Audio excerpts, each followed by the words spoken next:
160 साल पहले एक गरीब रशियन लेखक फ्योदर दोस्तोयेव्स्की एक किताब लिखे थे, crime and punishment.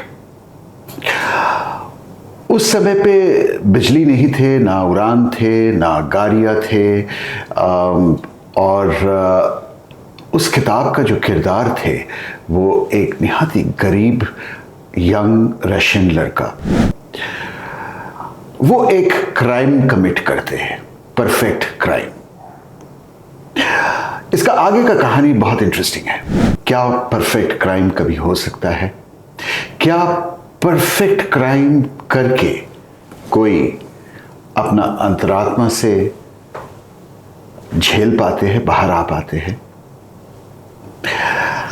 Ajay ji, आप एक साइबर लॉयर है, बट मुझे लगता है कि साइबर लॉयर क्राइम से ज़्यादा साइकोलॉजिस्ट बेहतर होते हैं।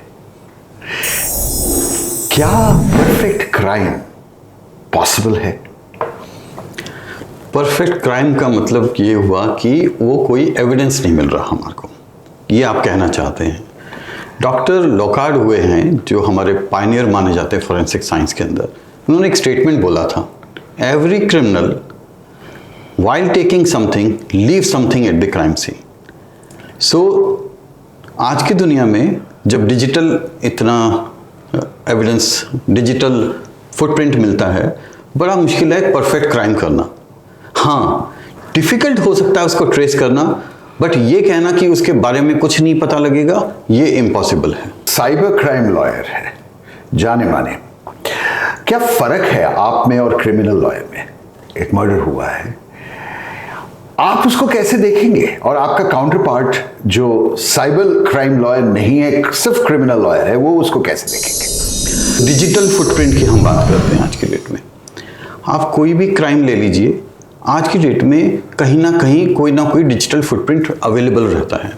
तो क्रिमिनल लॉयर क्या करते हैं, वो एक नॉर्मल एविडेंस की तरफ जाते हैं, जो एक स्टैंडर्ड एविडेंस हुआ कि मर्डर के लिए वेपन क्या यूज़ किया गया, मर्डर के समय कपड़े क्या पहने हुए थे, मर्डर कैसे हुआ। क्राइम सीन इन्वेस्टिगेशन के दौरान जो फॉरेंसिक एक्सपर्ट्स आते हैं वो बाकी चीज़ों पे ध्यान देते हैं, जो फिजिकल एविडेंस। अजय जी, मान लीजिए एक मर्डर हुआ है, आप डिफेंस लॉयर हैं, पुलिस क्राइम सीन से कई सारे मटेरियल एविडेंस गैदर करते, जैसे कपड़े हो जाए या कई कुछ और सीसीटीवी जब आप खंगालते हैं तब आपको ये मिलती है कि वहां जिसको आप डिफेंड कर रहे हैं वो वहां गए ही नहीं थे, उनका कोई फुटेज ही नहीं है सीसीटीवी में। कोर्ट किसको मानेंगे, आपको या पुलिस को? सो कोर्ट दोनों चीज़ों को देखता है, कॉरोबोरेटिव एविडेंस के तौर पे देखा जाता है, और उसके अंदर ये देखते हैं कि मान लीजिए सारे जो जितने फिजिकल एविडेंस है या मटेरियल एविडेंस है वो मौजूद हैं, लेकिन वहाँ पे अगर हमारे पास जो साइबर फुटेज है या जिसे हम सीसीटीवी फुटेज बोल रहे हैं यहाँ पे, अगर उसके अंदर नहीं है तो हम ये प्रूव करने की कोशिश करेंगे कि ये आदमी वहाँ मौजूद ही नहीं था, बाकी जितने एविडेंस हैं वो सारे के सारे प्लांट करे गए हैं वहाँ पे, क्योंकि मेरा जो साक्ष्य है, मेरा जो इलेक्ट्रॉनिक रिकॉर्ड है वो झूठ नहीं बोलता। मगर अभी भी इंडियन कोर्ट्स के इलेक्ट्रॉनिक रिकॉर्ड को ज्यादा इंपॉर्टेंस दे रहे हैं, या उसमें छेड़खानी का गुंजाइश ज्यादा है? आपके जगह पे मैं हूँ एक साइबर क्राइम लॉयर, और मैं इलेक्ट्रॉनिक रिकॉर्ड को भी छेड़खानी करके पेश करता हूँ, जहाँ ये दिखाई देता है कि क्राइम कभी हुआ ही नहीं था। अब वो तो ज्यादा डिफिकल्ट है समझना। देखिए, जुलाई 2024 से पहले इलेक्ट्रॉनिक एविडेंस के ऊपर काफ़ी चीज़ें डिस्कशन होते थे, इलेक्ट्रॉनिक रिकॉर्ड कैसे होते थे। जो नई भारतीय नागरिक सुरक्षा संहिता CRPC जिसे हम बोलते थे पहले, या भारतीय न्याय संहिता जिसे IPC बोलते थे हम, उन्होंने इलेक्ट्रॉनिक रिकॉर्ड को सेम दर्जा दिया है जो एक मटेरियल रिकॉर्ड होता है। आज की डेट में उसकी उतनी ही वैलिडिटी है, उसको डिस्प्रूव करने की ज़रूरत है अगर करना है, मगर अगर सीधा एक साक्ष्य हमारे सामने आता है जो इलेक्ट्रॉनिक है या डिजिटल है, उसकी उतनी ही वैधता है जितनी की एक मटेरियल एविडेंस की होती है। बट क्या पुलिस के पास वो एबिलिटी है कि वो इलेक्ट्रॉनिक एविडेंसेस प्रॉपर्ली गैदर करे? हाँ, ये प्रश्न आपका बड़ा ही इम्पॉर्टेंट है, क्योंकि आज की डेट में जैसे ही सडनली ये सारा डिजिटल क्रांति आई और सब कुछ आया, लेकिन क्या हम अपनी पुलिस फोर्स को उस तरह से ट्रेन कर पाए? शायद नहीं। आज की डेट में भी और आप डिपेंडेंट है as a lawyer evidence gathering के लिए पुलिस के ऊपर। जी, एज अ डिफेंस लॉयर भी आप जाके सीसीटीवी फुटेज या मोबाइल फोन का रिकॉर्ड खंगाल नहीं सकते। पुलिस को एक न्यूट्रल एंटिटी होके सारे एविडेंसेस गैदर करना होगा। क्या पुलिस न्यूट्रल है when it comes to digital record gathering? Officially yes, police is neutral. Police का काम ही है कि जो क्राइम सीन पे एक्चुअल एविडेंस है उनको कलेक्ट करना। लेकिन क्या हमारे पुलिसमैन इतने ट्रेंड हैं कि वो कर सके? जैसे कि अभी जो नया कानून आया है उसके तहत ये किया जाता है कि जो भी संगीन जुर्म है उसकी वीडियो रिकॉर्डिंग होनी चाहिए। वीडियो रिकॉर्डिंग किस पे होगी? वो पुलिस वाला अपना फ़ोन लेके जाएगा। क्या उसका फ़ोन उतना अच्छा है या नहीं है जो क्राइम सीन को वीडियो रिकॉर्डिंग कर सके? पहली चीज़, क्या उसको पता है कि फॉरेंसिकली उसको कैसे हैंडल करना है डिजिटल एविडेंस को? मान लीजिए मैं आपको एक उदाहरण देता हूँ। कई जगह ऐसा देखा जाता है कि सीसीटीवी फुटेज को उसके स्क्रीन जो होता है मॉनिटर, वहाँ से फ़ोटो खींच ली जाती है या उससे रिकॉर्ड कर लिया जाता है। एज ए डिफेंस लॉयर हम उसको 1 मिनट में ख़त्म कर देंगे, क्योंकि हमारे लिए वो आउटपुट है, ना कि वो मेन सोर्स है। मेन सोर्स का मतलब है कि हमारे को उसकी इमेज आनी चाहिए थी, उसका हार्डवेयर से आना होगा, उसका हार्डवेयर से आना चाहिए, उसका रिकॉर्डिंग डिवाइस से आने होगा। रिकॉर्डिंग डिवाइस से भी कॉपी नहीं करना है, बिट बाय बिट स्ट्रीमिंग करना है। क्या छोटे शहर का पुलिस ये सारी चीजें इतना बेहतरीन ढंग से कर पाते हैं? आज की डेट में बहुत मुश्किल है। आज की डेट में उनकी ट्रेनिंग की बहुत ज़रूरत है। हमारे देश में कोशिश ये अभी तो करी जा रही है कि साइबर क्राइम्स पहले तो डिफाइन किया जाए। अभी हम तो है क्या साइबर क्राइम? साइबर क्राइम का मतलब यह है कि any crime which involves the computer resources और computer network, which includes mobile also, which includes email also, which includes cloud space. It includes that, yes. It includes everything wherever there are computer resources or computer network. Now that is the main thing, जो हम cyber crime के अंदर बोलते हैं। तो any crime which involves these three things, computer resources and computer network, means it's a cyber crime. It's a cyber wrong. अब criminality next level पे आती है कि हम क्रिमिनलिटी लेके आते हैं या नहीं लेके आते हैं। मैं आपको एक छोटा सा एग्जांपल देता हूँ। सेक्शन 43 है आईटी एक्ट का, जो साइबर रॉन्ग्स के बारे में बात करता है, और सेक्शन 66 है जो साइबर क्राइम्स के बारे में बात करता है। क्योंकि वहाँ पे 2 इंपॉर्टेंट चीज़ें आ जाती हैं क्राइम के लिए मेंस रिया और बड़ा इंपॉर्टेंट होता है, विच मीन्स उसकी इंटेंशन क्या थी। तो जब हम साइबर क्राइम की बात करते हैं और सेक्शन 66 को इन्वोक करते हैं, वहां पे हम देखते हैं क्या उसके लिए फ्रॉडुलेंटली और डिसऑनेस्टली वो एक्ट किया गया था या नहीं। सेक्शन 66D बहुत ही डिबेटेबल क्लॉज है साइबर लॉ में, जिसमें आपका अकाउंट साइबर पुलिस फ्रीज कर रहा है बिना कोई नोटिस दिए हुए, बिना कोई जानकारी दिए हुए और बिना कोई एविडेंस का। क्यों? क्योंकि आपके अकाउंट में कहीं से इतना भी छोटा पैसा कि 1,500-2,000 रुपए आए हैं जो लिंक्ड है उनका नजर में एक ट्रेल मनी के साथ। इसके मतलब आप 7th, 8th, 10th रिसिपिएंट हो सकते हैं, बट वो फर्स्ट रिसिपिएंट को इन्वेस्टिगेट कर रहे हैं। जो स्लश फंड है, जो किसी को पैसा दिया है, वो किसी को दिया है, वो किसी को दिया है, वो किसी को दिया है, वो पैसा आपके पास आए और आपके अकाउंट में 3 लाख रुपया है, 1,500 रुपया आई थी, उसके लिए आपका अकाउंट फ्रीज हो गया। अब ये तो सरासर तंत्र का, पुलिस का एक तरह से आर्बिट्री एक्शन है। इससे कैसे साधारण सिटीजन को राहत मिलेगी? ओके, मैं आपको थोड़ा सा कानूनी पक्ष इसका बताता हूँ। उसके अंदर सेक्शन 66D जो है वो है जब कोई इम्पर्सोनेट करता है चीटिंग के पर्पस और चीटिंग करता है उससे यूजिंग द कंप्यूटर रिसोर्सेज, तो सेक्शन 66D लगता है। सेक्शन 66D के अंदर प्रावधान है कि अगर ये पता लगता है कि उसने ये क्राइम किया है तो उसको 1 लाख रुपए जुर्माना या 3 साल की सजा हो सकती है। तो एक अच्छा है पकड़ने के लिए। अब पुलिस के पास जब केस आता है और हमने मान लीजिए मेरे साथ कोई फ्रॉड हुआ, तो पुलिस का ये दायित्व बनता है कि उस पैसे को कहीं ना कहीं से निकाल के लाए। तो इसके लिए वो क्या करते हैं, उनको सीआरपीसी की 102 धारा है या 106 अगर हम बीएनएसएस की देखते हैं, उसके अंदर ये लिखा हुआ है कि पुलिस अगर कोई सस्पेक्टेड अमाउंट है या प्रॉपर्टी है which includes bank account also, उसको फ्रीज कर सकती है in order to recover that money. अब यहाँ पे क्वेश्चन आता है कि क्या बैंक का अकाउंट फ्रीज किया जा सकता है? अगर मान लीजिए लेयर 1 है जहां पे डायरेक्ट पैसा गया है, वो तो डायरेक्ट हम समझ सकते हैं कि हाँ उसके अंदर पैसा गया होगा, बट उसने साइफन ऑफ करने की कोशिश करी होगी उसको, तो उसने 1 2 3 4 चला गया होगा। अब आता है कि जो आदमी 6th लेयर पे है, 7th लेयर पे है या 4th लेयर पे, उसको तो पता ही नहीं कि मेरे पास पैसा कहाँ से आ रहा है। मैं आपको बड़ा अच्छा एक अभी केस, रीसेंट केस है लास्ट ईयर का, जस्टिस मनोज जैन की अदालत में गया था हाई कोर्ट के अंदर। पवन कुमार राय एक कुलचा भटूरा सेलर था, कुलचा छोला सेलर, दिल्ली के अशोक विहार के अंदर। छोटा सा दुकान रेडी लगाता था। यूपीआई से उसने पेमेंट लिया, 35 रुपए पर प्लेट था, 105 रुपए उसने लिया, उसका पूरा अकाउंट फ्रीज कर दिया गया। ऐसे तो सैकड़ों लोगों से बोला, ऐसे सैकड़ों लोग। दूसरा अभी रिसेंट केस है नीलकंठ फार्मा लॉजिस्टिक्स का, जिसके अंदर 200 रुपए खाली अमाउंट मिला उस ट्रेल के अंदर। अब जस्टिस मनोज जैन ने ये लिखा है, ऑनरेबल जस्टिस मनोज जैन ने सुप्रीम कोर्ट को या ministry of health home affairs को, कि कोई एसओपी तो बनाइए आप किसी का भी अकाउंट फ्रीज कर दो। ऐसे तो व्यापार बंद हो जाएगा। ऐसे तो व्यापार बंद हो जाएगा, बिल्कुल सही कह रहे हैं। क्योंकि एक दुकानदार को कैसे पता चलेगा कि उसका दुकान से कोई सामान ले रहे और जायज पैसा दे रहे इलेक्ट्रॉनिकली, कैश भी नहीं, उसका पीछे कोई करतूत है या नहीं, उस दुकानदार को कैसे पता चलेगा? बिल्कुल सही कह रहे हैं आप। और बल्कि इससे जो और बड़ा प्रॉब्लम आएगा वो आएगा, लोग यूपीआई पे या इलेक्ट्रॉनिक जो डिजिटल पेमेंट है उस पे भरोसा खो देंगे और कैश में वापस कैश में आ जाएंगे, ताकि ट्रेल ही नहीं बचेगा उसके अंदर फिर। तो इसमें मनमानी कौन कर रहा है? पुलिस वाले, साइबर क्राइम पुलिस खास तौर पे। अगर मैं कहूं मनमानी, इसलिए नहीं बोलूंगा मैं वर्ड, क्योंकि पुलिस के पास कोई एसओपी नहीं है, उसने खाली सेक्शन 106 को यूज किया और उसको प्रॉपर्टी को फ्रीज कर दिया वहां पे।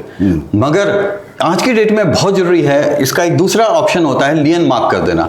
मान लीजिए जो सस्पेक्टेड अमाउंट उस ट्रेल के अंदर से आया, जैसे इसमें 105 रुपए आए थे, उस 105 रुपए को आप लियन फ्रीज कर सकते हैं, लियन मार्क कर सकते थे। तो जब तक सुप्रीम कोर्ट का कोई जजमेंट नहीं आएगी या पार्लियामेंट में कोई लेजिस्लेशन नहीं होगा, तब तक तो ये चलते रहेगा। कब तक? जब तक एसओपी नहीं आता है। और ये बहुत बड़ी प्रॉब्लम है आज की डेट में। हजारों अकाउंट जो है इस समय फ्रीज हो जाते हैं और लोग परेशान हो जाते हैं, उसके बाद निवारण उसका आप मुझे वाकई में बड़ा चिंता में डाल दिया। मैं तो ये बातचीत छोड़ के अभी जाने वाला हूँ और मैं अपना बैंक से सारे पैसा निकाल के घर में रखूंगा।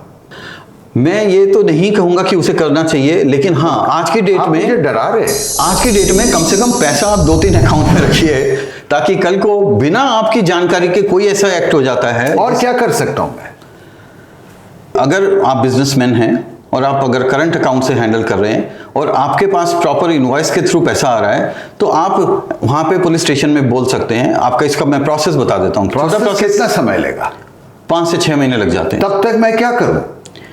तब तक ये परेशानी का साधन है। परेशानी मतलब क्या? मैं अपना व्यापार बंद हो जाएगा आपका। फिर बल्कि एक जजमेंट में ये लिखा गया है, डॉक्टर सजीर का एक जजमेंट है केरला हाई कोर्ट का versus RBI.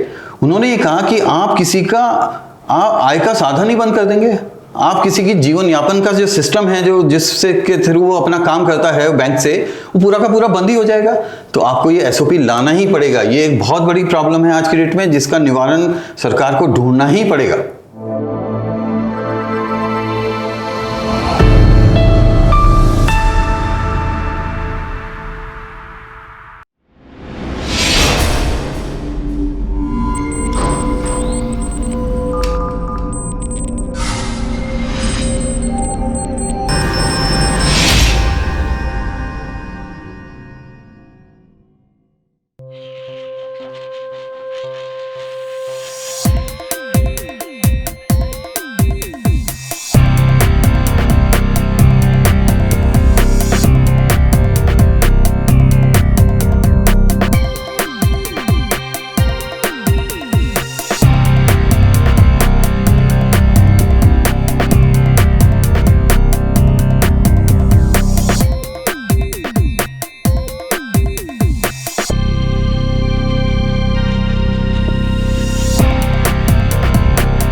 In the year 2024, there was a startling report from National Cybercrime Reporting Portal. Close to 22,800 crore rupees were robbed from Indian citizens, stolen by cyber criminals. And 19 lakh cybercrime reports were registered with the police. And which police? There's no police for cybercrime except in 4 metros. It's a dangerous situation that we are headed to. And we are speaking to Mr. Ajay Sharma, who is a veteran cybercrime lawyer and who advises corporates on how to battle cybercrime within its employees. Ajay ji, company जिस employ को पैसे देते, तनख्वाह देते, जिस तनख्वाह से उनका फैमिली चलती है, अपना ही कंपनी के ऊपर डेटा चुरा के राइवल कंपनीज को हैंडओवर कर रहे हैं वो डेटा, और एक दिन नौकरी छोड़ के चले जा रहे हैं। बहुत ही संगीन बात हो रही है ये। कॉर्पोरेट के अंदर आपको ताज्जुब होगा ये सुन के कि जब हमारे पास केस आता है जिसे हम इनसाइडर थ्रेट बोलते हैं या इनसाइडर का रोल होता है जिसके अंदर साइबर क्राइम करने पे, companies they shy away from putting the case. लाचार है या झंझट में नहीं पड़ना चाहते? जैसे कि दूसरे केसेस में, क्राइम्स में आपने देखा होगा जहाँ पे पर्सनल रेपुटेशन की बात आती है, चाहे वो रेप का हो या किसी और तरह की जो होते, लोग हेजिटेट करते हैं। लोग मतलब कंपनियां? नो, मैं इन जनरल बता रहा हूँ पहले। ऐसे ही कंपनीज भी जो है, अगर उनकी रेपुटेशन पे कल को आ जाता है कि कोई डेटा उनके यहाँ से चुरा ले गया या उनके यहाँ से ब्रीच हो गया, तो उनको लगता है हमारे साथ तो ये बहुत बड़ी प्रॉब्लम हो जाएगी, सब लोग हंसेंगे हमारे ऊपर।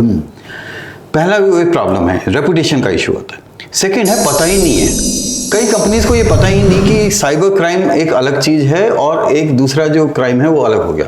मेरे पास जो केस आते हैं कभी कभी जहाँ पे किसी एम्प्लॉय ने डेटा चुरा लिया, वो कहते हैं कि इसको कॉन्ट्रैक्ट एक्ट में, जो उसके कॉन्ट्रैक्ट एक्ट में है, उसको मिसकंडक्ट के अंदर डाल दीजिए, जबकि वो एक संगीन जुर्म है। उसके लिए सजा है कि आपने डिसऑनेस्टली या फ्रॉडुलेंटली आपने वो डेटा लेके आपने कहीं मिसयूज किया या आपने उसको लॉस में डाला कंपनी को। ये चीज सबको पहले पता होनी चाहिए। दूसरा, उसके बाद काम क्या करना है। सभी लॉयर्स को ये पता नहीं होता है कि आईटी एक्ट में क्या प्रावधान है और बाकी दूसरे वाले एक्ट में क्या है, वहां पे प्रॉब्लम आ जाती है। तीसरी प्रॉब्लम आती है कि मान लीजिए आपको पता लग भी गया, मान लीजिए एक आप जो है एक बहुत ही क्रिटिकल एम्प्लॉइज हैं, आप वहां पे काम कर रहे थे, आपने एक दिन छोड़ा और चले गए। अब ऐसे कंपनी मुझे नहीं पता कि आप क्या डेटा लेके चले गए, तो हम क्या करते हैं, नॉर्मल एक आईटी कंपनी में क्या होता है, आपका लैपटॉप किसी और को दे दिया जाता है, उसको रिफॉर्मेट कर दिया जाता है। लेकिन कोई ये नहीं सोचता कि कल को अगर मुझे ये क्रिमिनल एविडेंस दिखाना होगा तो मुझे क्या करना चाहिए। उसके लिए बड़ा सिंपल सा है कि आप जो है उसका 1 साल तक वो रखिए, इमेज बना के रखिए, इमेज का मतलब है उसकी कॉपी बना के रखिए, ताकि हमें पता लगे कौन सा डेटा लीक हुआ, कौन सा डेटा डिलीट हुआ, कौन सा डेटा ईमेल के थ्रू गया, उसने क्या कॉपी किया, क्या कॉपी नहीं किया, सारा लॉग उसके अंदर आ जाएगा। लेकिन कंपनीज को पता ही नहीं है ये सारी चीजें करने के लिए, जिसको हम लोग, अगर मैं अपने शब्दों में बोलूं तो हम बोलते हैं साइबर फॉरेंसिक रेडीनेस है या नहीं है। तो आप जो कंपनियों को एडवाइस कर रहे हैं ये करने के लिए, वो किस किस्म का कंपनी है? क्या स्मॉल मीडियम एंटरप्राइज जो 300 करोड़ तक या 400 करोड़ तक कंपनियां जो लार्जली ओनर ड्रिवन है, वो ये बातें समझते भी है? अभी तो नहीं समझते हैं वो लोग। अभी उनको समझाना पड़ता है कि साइबर क्राइम एक अलग चीज है जो बहुत बड़ी समस्या बन गया है आपके लिए। खाली ये नहीं है कि खाली वो डेटा चला गया, सबसे बड़ी बात है कि वो जो डेटा जिसके पास चला गया वो उसका क्या कर रहा है, वो मिसयूज कैसे कर रहा है। आपका प्रश्न बिल्कुल सही है। जो ये कंपनियां हैं जो ओनर ड्रिवन हैं या छोटे स्केल पे हैं, वो लोग साइबर सिक्योरिटी पे इतना ज्यादा फोकस नहीं कर पाते हैं। पहली चीज है साइबर सिक्योरिटी पे फोकस होना। दूसरा यह है, ये पता होना कि कल को अगर इंटरनल इनसाइडर थ्रेट जो हुआ उसको हैंडल कैसे करना है, which means that cyber forensic readiness हम उसको बोलते हैं। क्या आपको पता है कि जो हमारे पास कल को एविडेंस अगर हमें चाहिए हो किसी के खिलाफ, तो क्या हमारे पास सिस्टम है कि उसके बाद एविडेंस दे सके हम, जिसे हम साइबर रिकॉर्ड या डिजिटल रिकॉर्ड बोलते हैं, इलेक्ट्रॉनिक रिकॉर्ड बोलते हैं। ये सारी चीजों के लिए एक एजुकेशन की जरूरत है जो जनरल पब्लिक को पता होना चाहिए। लोग साइबर सिक्योरिटी का मतलब सिर्फ फायरवॉल समझते हैं।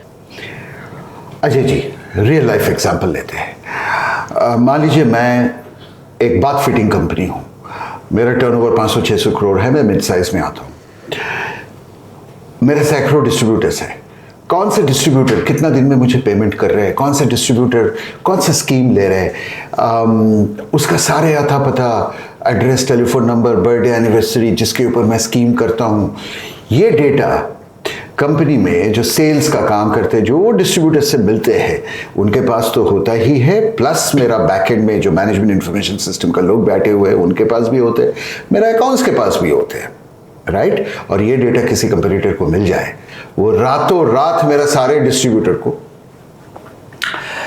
अपना डिस्ट्रीब्यूटर बना सकता है। मैं इस डेटा को प्रोटेक्ट कैसे करूंगा, क्योंकि सेल्स का लोग आज है कल नहीं है। आप अकाउंट्स का लोगों को कैसे जिम्मेदार ठहराएंगे जब वो ये कहेंगे सब ये डेटा तो शेयर्ड है। अगर ये डेटा आपका कंपनी से निकली है, मेरा वजह से थोड़ी निकला है। आप इस डेटा सिक्योरिटी को कैसे प्रोटेक्ट कर सकते हैं? अब देखिए, जहां पे अगर इस स्केल का डेटा मैनेज हो रहा है, इसका मतलब एक डेटा प्रोटेक्शन सिस्टम वहां पे उन्होंने बनाना चाहिए था। पहली चीज, आपके पास क्या इंटरनली सारे एम्प्लॉय को ट्रेन किया गया है कि डेटा सिक्योरिटी होता क्या है, कौन कौन सा डेटा कॉन्फिडेंशियल डेटा है या इंपॉर्टेंट डेटा है या क्रिटिकल डेटा है। पहली चीज एजुकेशन हो गया। सेकंड चीज हो गई कि क्या आपका जितना भी सिस्टम है, क्या उसका लॉग मैनेज हो रहा है, क्या कौन आदमी किस समय किस डेटा को एक्सेस करता है, क्या आपको पता है एज ए कंपनी, पता होना जरूरी है। तीसरी चीज, उस लॉग को कितने दिनों तक आप मेंटेन करके रखते हैं, क्योंकि क्राइम होने के जरूरी नहीं, क्राइम आज हुआ है तो उसके 6 महीने के बाद आपको पता लगेगा जब वो आपका कॉम्पिटिटर उस डेटा को यूज कर रहा होगा, तो इसका मतलब उसकी एक लॉन्जिटिविटी भी होनी चाहिए जो लॉग आपने रखा है। फोर्थ चीज, क्या आपने सारा सिस्टम ऐसा बना रखा है कि जिसके अंदर लोगों के अंदर ये विश्वास हो जाए कि मैं यहां पे अगर बैठा हूं और कल को डेटा ब्रीच होता है तो मैं सेफ हूं, इसका मतलब मैं पूरी तरह से अपना काम सही से कर रहा हूं, कहीं और से डेटा लीक होने के चांस हो जाते हैं। तो इसका मतलब पहले से सारी चीजों को बना के रखना पड़ेगा। और ये जो आप बोल रहे हैं इसके करने के लिए तो एक पूरा डिपार्टमेंट खड़ा करना होगा जिसमें 4 लोग होंगे, उनका तनख्वाह अलग। अभी एक बड़ी अच्छी चीज होने वाली है, data privacy, digital personal data protection act आने वाला है, जो आ चुका है, वैसे एक्ट बन गया है लेकिन अभी इंप्लीमेंट नहीं हुआ है उसके अंदर, जहां पे बहुत सारी चीजों को पहले से समझाया जा रहा है कि आपको ये डेटा को कैसे सिक्योर करना चाहिए। There are specialized agencies who does this job, from outside also, which means that if you have a system which is so vulnerable, जहाँ पे आपका डेटा कहीं आपको प्रॉब्लम क्रिएट कर सकता है, आप उन सर्विसेज को जरूर लीजिए। ये एक खास एडवाइस मैं दे रहा हूँ। साइबर सिक्योरिटी को आसान मत समझिए। आपका डेटा आपके लिए हो सकता है नॉर्मल हो, बट कॉम्पिटिटर के लिए बहुत ही इंपॉर्टेंट है वो सारा डेटा। तो ये सारे बेसिक सिस्टम्स आपको अपने सिस्टम में डालने ही पड़ेंगे। एक तो एम्प्लॉई डेटा चुरा के बाहर जा रहे हैं और उसका कोई इलाज नहीं है, क्योंकि कंपनी सोचते हैं कि भैया ये प्रॉब्लम से ही हमें जीना होगा। ये भी सोच है, ये भी सोच है, और ये सोच इस तरह से है कि जैसे मैं अभी आपको एक लाइव एग्जांपल बताता हूँ। वो भी एक मैं कॉन्फ्रेंस के अंदर था जहाँ पे मैं बता रहा था डेटा प्राइवेसी के बारे में, तो किसी ने ये ऑब्जेक्ट किया कि ये तो होता ही रहता है, डेटा ब्रीच तो एक नॉर्मल चीज है। तो मैंने उनसे कहा वायरस भी एक नॉर्मल चीज है, तो इसका मतलब हॉस्पिटल नहीं खोले जाए, डॉक्टर नहीं बनाए जाए, कोई वैक्सीन नहीं लगाए जाए। तो ये तो उसी तरह है। डेटा आज के डेट में, जैसे आपने सुना होगा, लोग बोलते हैं डेटा इज लाइक ऑयल, मैं बोलता हूं डेटा इज लाइक फ्यूल। और दोनों काम कर सकता है। मैं कहूं कि सिर्फ एम्प्लॉय को ही क्यों दोष दिया जाए, कंपनी खुद भी चोर है। जी बिल्कुल सही कहा आपने। और चोरी किसके लिए कर रहे हैं? वही पैसे के लिए जिसके लिए एम्प्लॉय डेटा चोरी कर रहा है। कंपनी दूसरे कंपनी का डेटा चोरी कर रहे हैं उसका पैसा चुराने के लिए। सो साइबर एस्पियोनेज जो है वो बड़ा आजकल प्रेवलेंट होता जा रहा है। लोग कंपनीज को इन्वॉल्व करते हैं, साइबर सिक्योरिटी कंपनीज को या साइबर एक्सपर्ट्स को, कि दूसरी कंपनी का डेटा कैसे लेकर आया जाए यहाँ पे। वो तो चलिए दूसरे लेवल पे जा रहे हैं आप। मैं कह रहा हूँ पहले लेवल पे ही, मान लीजिए आप एक किसी बैंक में जाते हैं, आपने अकाउंट खुलवाया, आप HNI है, आपका डेटा इमीडिएटली निकलना शुरू हो जाता है। वही कंपनी अपने दूसरे लोगों को देते हैं। मेरा पास अगर अक्सर कॉल आती है कि आप फलाना गाड़ी यूज कर रहे हैं, क्या इसके ऊपर आप एक लोन लेना चाहते हैं, कि आप वो कॉल जिनसे आ रहे हैं उनका मेरा बैंक से कोई संबंध नहीं है, तो उनको कैसे पता चल रहा है कि मैं कौन सा गाड़ी यूज कर रहा हूं जिसको वो रीफाइनेंस में मेरे को लोन ऑफर करना चाहते हैं। और मैं किसको पकड़ूं इस डेटा के लिए, इस डेटा लीक के लिए? जिस बैंक से मैंने लोन ली, क्या मैं लीगली उसके पास ना जाके कोर्ट में जाके उस बैंक को खेद सकता हूं कोर्ट पे? आज की डेट में सेक्शन 43A है जिसके अंदर आईटी एक्ट में, जहां पे अगर आपको कोई लॉस होता है इस तरह डेटा ब्रीच से, तो आप कोर्ट के अंदर आप अथॉरिटीज के पास जाते हैं। लॉस को कैसे डिफाइन करेंगे अजय जी? लॉस दो तरह का है। एक है कि आपका जो डेटा जो पब्लिक में चला गया और वो पब्लिक को पता लग गया, एक तो ये नॉर्मल हुआ कि आपका डेटा चला गया। सेकंड है उस डेटा को यूज करके किसी ने उसका मिसयूज कर लिया, जिसे मैंने शुरू में बताया था सेक्शन 66C के अंदर कि आइडेंटिटी लॉस, आइडेंटिटी फ्रॉड हो रहा है। अजय जी, लॉस कैसे डिफाइन करें? मेरा प्रोफाइल किसी के पास चला गया जो मेरा बैंक ने दिया उनको, और वो मुझे फोन कर रहे अलग अलग चीज बेचने के लिए, क्या ये लॉस है? यहाँ पे बड़ा इंपॉर्टेंट आपने बात करी कि ये लॉस किसका हो रहा है। ये लॉस उस बैंक का या किसी और एजेंसी का नहीं हो रहा है, ये आपका हो रहा है, जिसे हम डेटा सब्जेक्ट बोलते हैं अपनी भाषा के अंदर। इसके अंदर डेटा सब्जेक्ट जिसका डेटा भी ब्रीच हो गया है यहाँ पे, अभी उसका कोई भी कानून ऐसा नहीं है जो उसको लॉस माने, और दूसरा उसका लॉस की भरपाई भी करे उसके अंदर। इवन न्यू लॉ जो आ रहा है उसके अंदर अभी जो रूल्स आए हैं उसके अंदर भी ये डिफाइन नहीं किया गया है कि अगर उसका लॉस होता है तो उसको कैसे पैसे मिलेगा। तो इसका मतलब बैंक जिनसे मैंने गाड़ी का लोन लिया था वो देते रहेंगे मेरा प्रोफाइल सबको? नहीं, अभी यहाँ दो चीजें हो गई, दो बातें हो गई। एक ये है कि मैं एज ए डेटा सब्जेक्ट या मेरा जो डेटा है उसके लिए मैं क्या कर सकता हूं। दूसरा ये है कि डेटा प्रोटेक्शन बोर्ड एक बन रहा है जहां पे मेरा पर्सनल डेटा, जहां से मैं पर्सनल डेटा का मेरा मतलब है जिससे मैं आइडेंटिफाई किया जा सकूं, उस डेटा को अगर कहीं पे ब्रीच होता है तो 250 करोड़ की पेनल्टी लग सकती है अगर वो सिग्निफिकेंट फिड्यूशरी है तो। मैं ये पेनल्टी इंप्लीमेंट करवाऊंगा कैसे? हाँ, कौन करेगा इसके दो, क्या पुलिस के अंदर वो काबिलियत है? इंडियन पुलिस के अंदर सिवाय मेरे ख्याल से थोड़ा बहुत दिल्ली, बॉम्बे और कलकत्ता, ये तीनों या बैंगलोर छोड़ के किसी भी छोटे शहर का थानेदार के पास वो समझ, काबिलियत, वो इंफ्रास्ट्रक्चर है साइबर क्राइम को ट्रेस करना या डिजिटल क्राइम को इम्प्लीमेंट एक नतीजे तक पहुंचाया जाए? नहीं है। और जिस स्पीड से ये बढ़ रहा है, जिस स्पीड से ये साइबर क्राइम बढ़ रहे हैं, उसके हिसाब से हमारा जो सिस्टम है वो उसको कोप अप नहीं कर पा रहा है। बिल्कुल नहीं कर पा रहे। 19 लाख केसेस 2024 में रजिस्टर्ड हुई थी और उसका 2 साल पहले सिर्फ 4 लाख केसेस रजिस्टर्ड हुई थी। ये साइबर क्राइम अब इंडस्ट्री का रूप ले चुका है।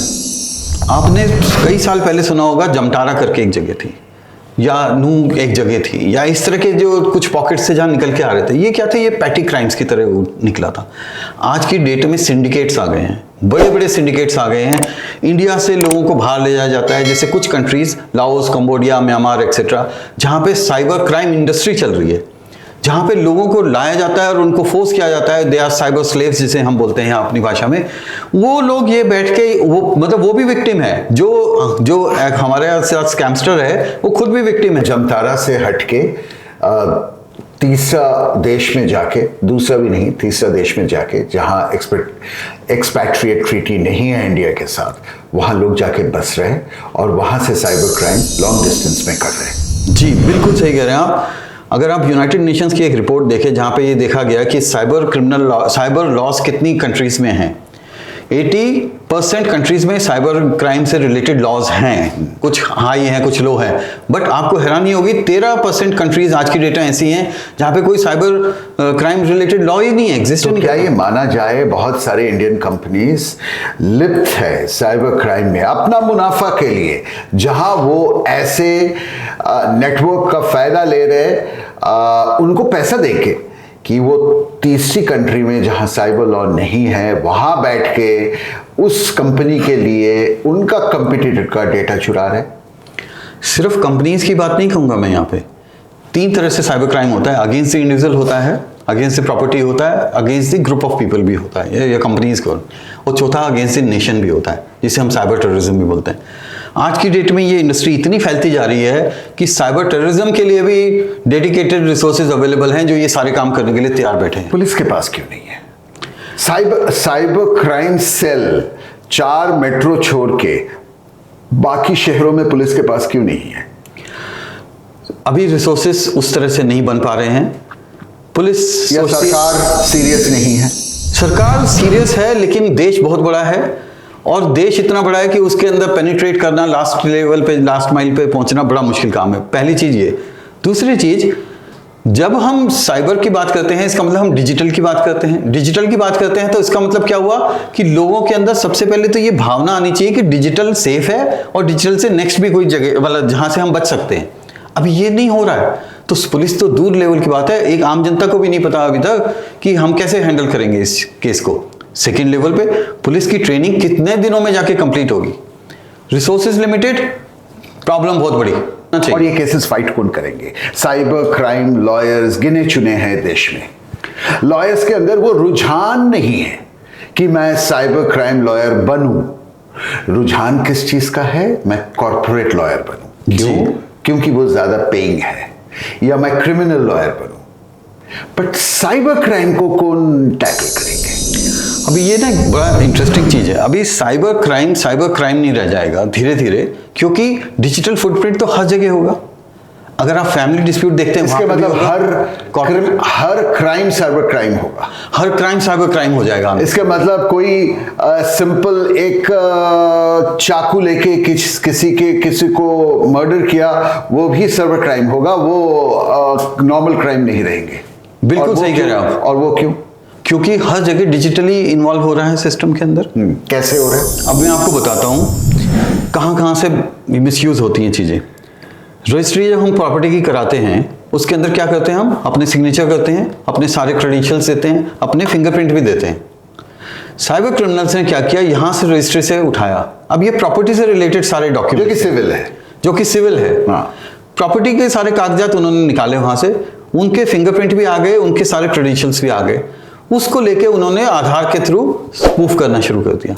और वो एक रिसेंट केस आया जहां पे ये पता लगा कि साइबर के अंदर मतलब ये जरूरी नहीं कि आप कहीं सिर्फ कंप्यूटर के थ्रू इस सारा काम हो रहा है, आपके पास दूसरे सोर्सेज भी हैं ये सारे साइबर क्राइम करने के लिए। सेकेंड चीज, मान लीजिए कॉर्पोरेट के बीच में काम हो रहा है, आपने कहा कॉर्पोरेट लॉयर बनना चाहते हैं, उसमें भी साइबर क्राइम आ जाता है। कैसे आ जाता है? आपने एक कॉन्ट्रैक्ट किया किसी के साथ, पता लगा उसके कॉन्ट्रैक्ट के पीछे जितने कागज थे वो भी सारे बनाए हुए थे, सारे फेक थे, या जिसे आजकल हम डी फेक्स बोलते हैं, उसके थ्रू बने हुए थे। आप ये आम लॉयर इसको तो कहीं ना कहीं दूर दूर से इसको नहीं हैंडल कर पाएंगे। बिल्कुल। वो क्या करते हैं? आप जैसे लोगों के पास आते हैं, आम लॉ फर्म्स या आम लॉयर जो साइबर एक्सपर्ट्स है, बट साइबर लॉयर्स क्यों नहीं बन पा रहे? दो चीजें हैं, एक तो इजी मनी जो जहां से आती है लॉयर्स उसकी तरफ चले जाते हैं, दूसरा साइबर लॉ में इजी मनी नहीं है। साइबर लॉ में टाइम लगता है। साइबर लॉ में क्यों टाइम लगता है? जब साइबर क्राइम होता है, जब कल्प्रिट पकड़ा जाएगा उसके बाद ही तो वहां तक पहुंचेंगे हम। साइबर लॉयर साइबर इन्वेस्टिगेशन नहीं करता है, साइबर इन्वेस्टिगेशन के बाद उसका रोल आता है। तो पहला चीज ये। दूसरा ये है कि जितने भी एस्टैब्लिश लॉयर्स हैं, जो सीनियर लॉयर्स हो गए हैं, उनके लिए काम आराम से चल रहा है। भाई जब चल रहा है तो चलने दीजिए, मुझे क्या जरूरत पड़ी है। लेकिन उन्हें ये नहीं पता अगले 5 साल में सब कुछ बदल जाएगा, सब कुछ डिजिटल बेस हो जाएगा, तो आपको सीखना ही पड़ेगा। पहले हम बात कर रहे थे कि एम्प्लॉइज डेटा चुरा रहे हैं। जी।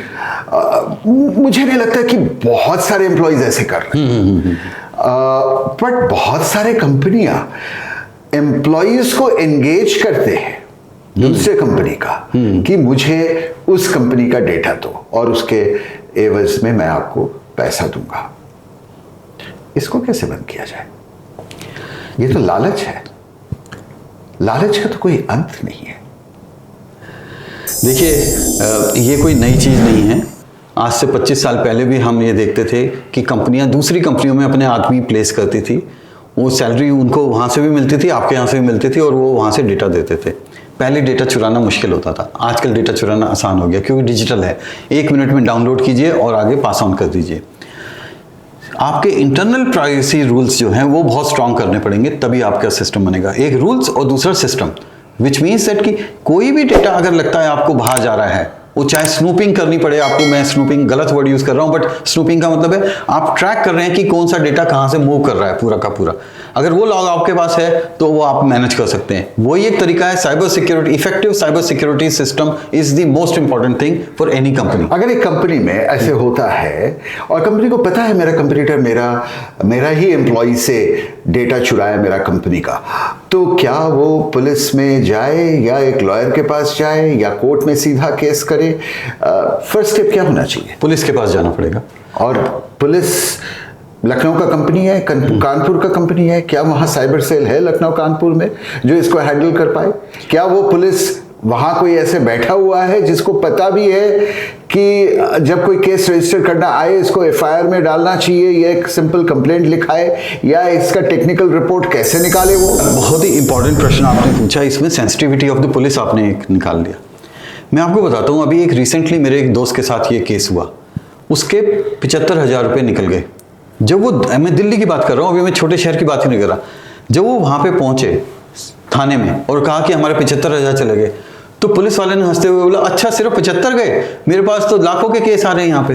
तो सेंसिटिविटी ही नहीं है। सबसे पहले सेंसिटिविटी इंपॉर्टेंट है। कम से कम ये तो समझिए कि जो पैसा जा रहा है उसका एक पैसा भी जा रहा है, वो भी इंपॉर्टेंट है। क्राइम तो क्राइम हो गया। दूसरी चीज, छोटे शहरों में तो लोगों को, मतलब जब तक आप सेंसिटाइज नहीं करेंगे पुलिस को, तब तक उनके लिए तो बेकार की चीजें समझ ही नहीं आता है। सेंसिटाइज करना एक मुद्दा है, बट पुलिस को खुद को पता होना कि करना क्या है अगर साइबर क्राइम रिलेटेड कंप्लेंट्स आए। मैं बॉम्बे, दिल्ली, बैंगलोर का बात नहीं कर रहा हूं, मैं दूसरा टायर 2 में, जो आज कानपुर टायर 2 है फिर भी बहुत बड़ा शहर है, मैं उन शहरों का बात कर रहा हूँ, विशाखापट्टनम हो जाए, कानपुर हो जाए, जयपुर हो जाए। वहाँ क्या इन किस्म का साइबर क्राइम जब रिपोर्ट होती है, पुलिस के पास कोई औजार, कोई सिस्टम, कोई नॉलेज है? 2 पॉइंट आपने निकाले। पहले तो क्या उनको समझ है या नहीं है? अगर समझ नहीं है तो वो रजिस्टर कैसे करें? रजिस्टर नहीं कर सकते, उन्हें समझ ही नहीं आएगा कि किस सेक्शन के अंदर इसको रजिस्टर करना है। आप जाते हैं और अगर रजिस्टर करेंगे किसी सेक्शन के अंदर, किसको पकड़े?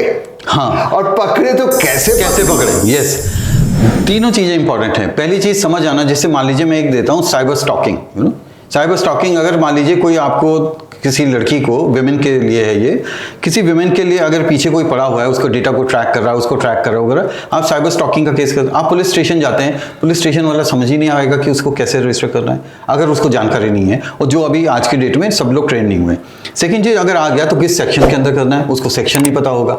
मान लीजिए उसे साइबर स्टॉकिंग का सेक्शन भी पता लग गया, अब वो थर्ड स्टेज पे जाता है कि इन्वेस्टिगेट कैसे करना है। तो इन्वेस्टिगेट कैसे कर, उस आम पुलिस वाले को तो नहीं पता इसको कैसे करना है। वो क्या करेगा, उसको साइबर थाने के अंदर भेजेगा, साइबर थाना उसके अंदर उसको कॉग्निजेंस लेगा और उसके बाद उसकी तहकीकात चालू करेगा। बट इतने सारे केसेस आएंगे तो कैसे हैंडल होंगे? इसका मतलब एक हमारे को पैरेलल सिस्टम क्रिएट करना पड़ेगा जो साइबर क्राइम को हैंडल करने के लिए बनाया जाए, ना कि एक आम पुलिस वाले से हम एक्सपेक्ट करें कि उसको सब कुछ पता होगा। क्या आगे का समय में एक मिनिस्ट्री भी बनना चाहिए? जैसे लॉ मिनिस्ट्री है वैसे साइबर मिनिस्ट्री? बिल्कुल, आपने सही क्वेश्चन पूछा। आज की डेट में अगर हम देखें तो मेटी जो है, मिनिस्ट्री ऑफ इलेक्ट्रॉनिक्स जो है, वहाँ से हमारे पास डेटा, हमारे पास आईटी एक्ट के रिलेटेड रूल्स वहाँ से निकल के आते हैं। मिनिस्ट्री ऑफ लॉ है जो बाकी चीज़ें बीएनएस और ये सब के ऊपर काम करती है। उसके बाद मिनिस्ट्री ऑफ होम अफेयर्स है जो जिसके अंदर पुलिस है, पुलिस आती है। अब कोई भी साइबर क्राइम अगर हो, बड़ा पैमाने में हो, तो इतना सारे मिनिस्ट्री को इन्वॉल्व करके तब वो क्राइम सॉल्व होती है। तो इसीलिए इंटर मिनिस्ट्रियल सिस्टम बनाना पड़ेगा, या एक साइबर क्राइम के ऊपर एक स्पेसिफिकली एक टास्क फोर्स बनानी पड़ेगी जो सिर्फ इसी के ऊपर फोकस करे। I4C जो है हमारा, जो सेंट्रल साइबर क्राइम पोर्टल बनाया था, उसका पर्पस ये था कि एक जगह कंसोलिडेट हो जाए। बट पुलिस और लॉ जो है वो स्टेट सब्जेक्ट है। इसका मतलब क्या हुआ कि वो तो सिस्टम तो बन गया, लेकिन वो क्या करते हैं, अगर आपने कोई रिपोर्ट किया 1930 जो हेल्पलाइन है, और मैं सबको बताना चाहूंगा 1930 सबको पता होना चाहिए, जैसे साइबर क्राइम होता है इमीडिएटली रिपोर्ट कीजिए। अब वहां से उसके बाद क्या करते हैं, वो जो केस होता है वो रेफरेंस जो थाना है, मतलब जिस जगह का जहां पे क्राइम हुआ है उसके पास भेजा जाता है। अब आपका कंट्रोल उधर से निकल गया। अब आप एक I4C जो है वो डिपेंडेंट हो गया, वहां से जब इनपुट आएगा तब उसको पता लगेगा कि मेरे पास क्या हो रहा है। तो आप साइबर क्राइम आपके साथ हुआ, आपने वहां पे रिपोर्ट किया, आप पूछेंगे क्या हुआ, कह रहे हम we are waiting. It means that there is no central system to take care of this entire menace which is emerging in India or rather worldwide. So you are right, it requires a central system to manage the cyber crime.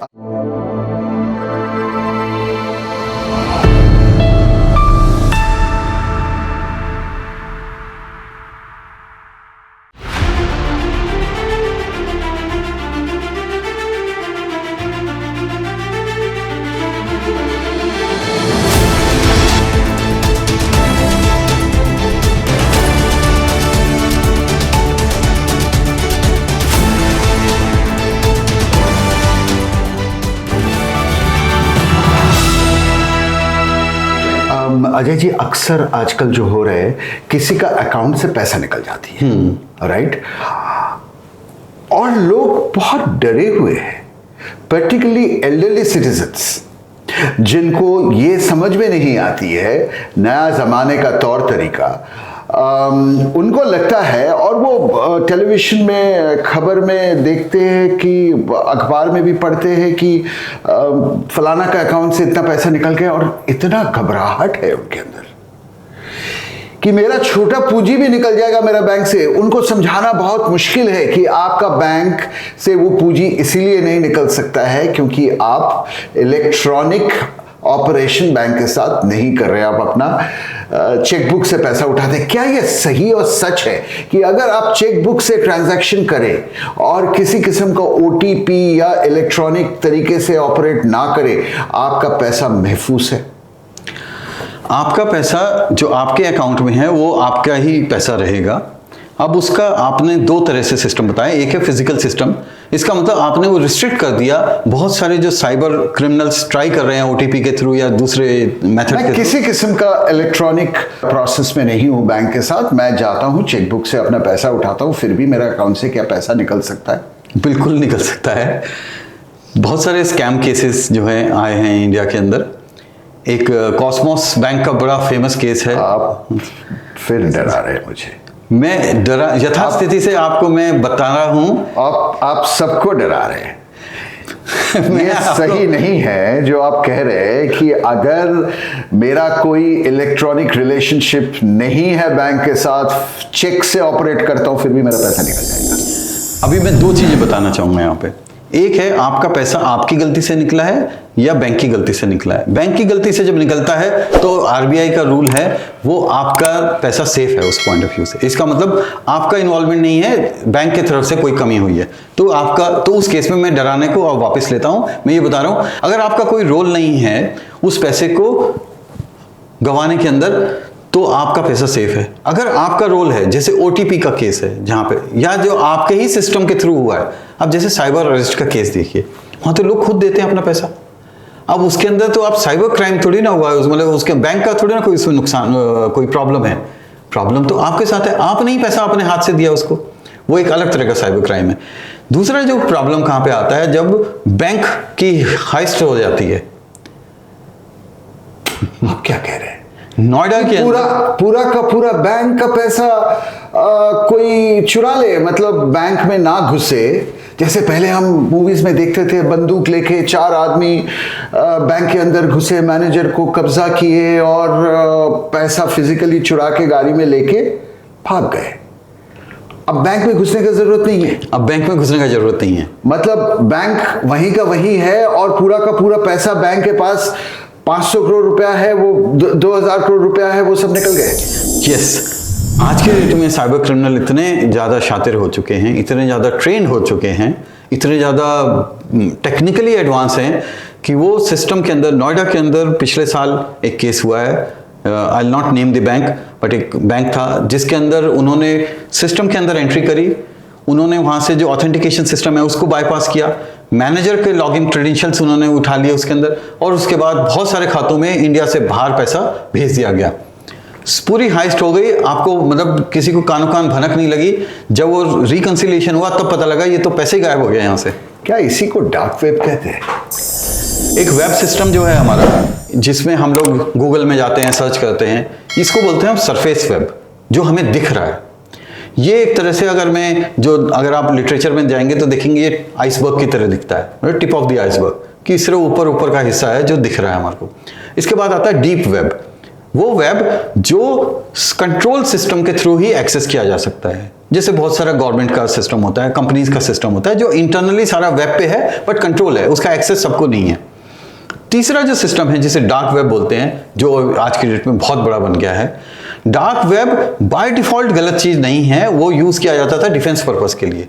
बहुत सारी ऐसी चीजें जो हम चाहते हैं कि सबकी आइज में ना आए, हम देखना शुरू कर दें।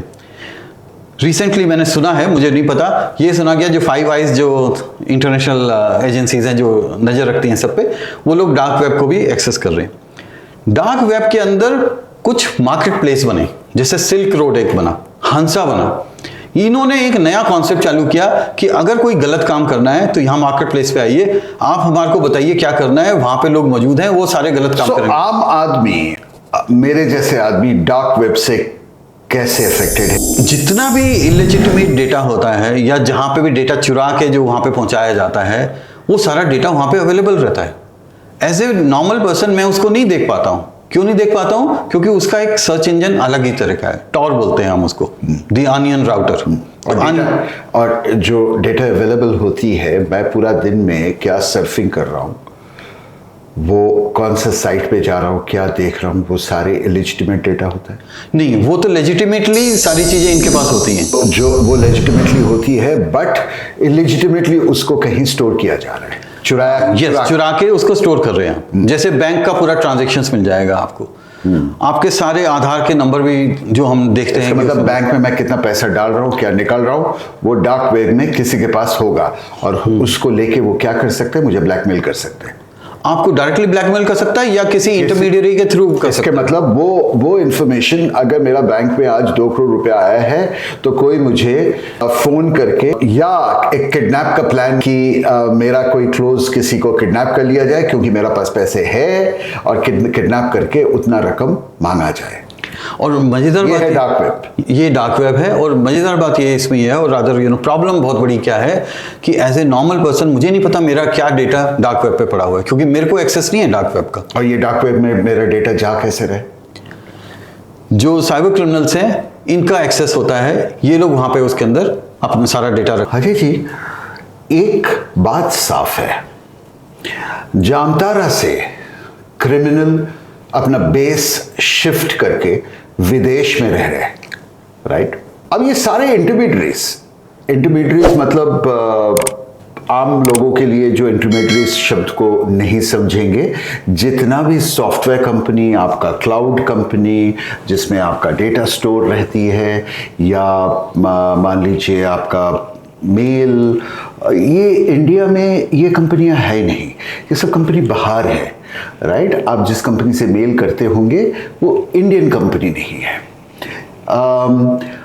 अब ये सारे कंपनी जो बाहर है, वो कंपनी वेल रेगुलेटेड है अपना देश में, बट इंडिया इनको रेगुलेट नहीं कर पा रहे चाहते हुए भी, राइट? तो आपका डेटा लीकेज जब होती है, तब आप एक सिटीजन होके इन कंपनियों का खिलाफ कैसे कोई लीगल एक्शन लेंगे? क्योंकि ये तो सीधा हाथ खड़ा कर देंगे, भैया हम तो आपका देश का कंपनी है ही नहीं, आप आओ हमारा देश में कोर्ट में केस फाइल करो।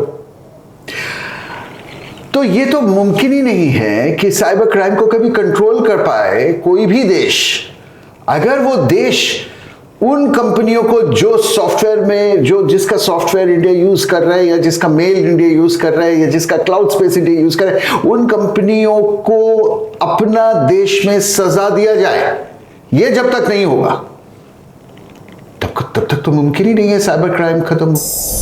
जितने आपने जो कंपनियां बताई, जो बड़ी कंपनियां हैं जहां से हम लोग मेल सर्वर यूज करते हैं या हम डेटा रखते हैं, उनका डेटा सेंटर्स है, उनके लिए जहां से हम ईमेल करते हैं, जहां से हम ईमेल करते रोजाना, हाँ, रोज ईमेल करते हैं, वहां पे कुछ जो मेजर कंपनियां हैं उनका तो सबको यहाँ फोर्स किया गया है कि उनको अपना ऑफिस यहाँ पे खोलना पड़ेगा, और उनकी जिम्मेदारी है। कल को अगर गवर्नमेंट चाहे तो under IT act they can actually ask for the data. कैसा डेटा?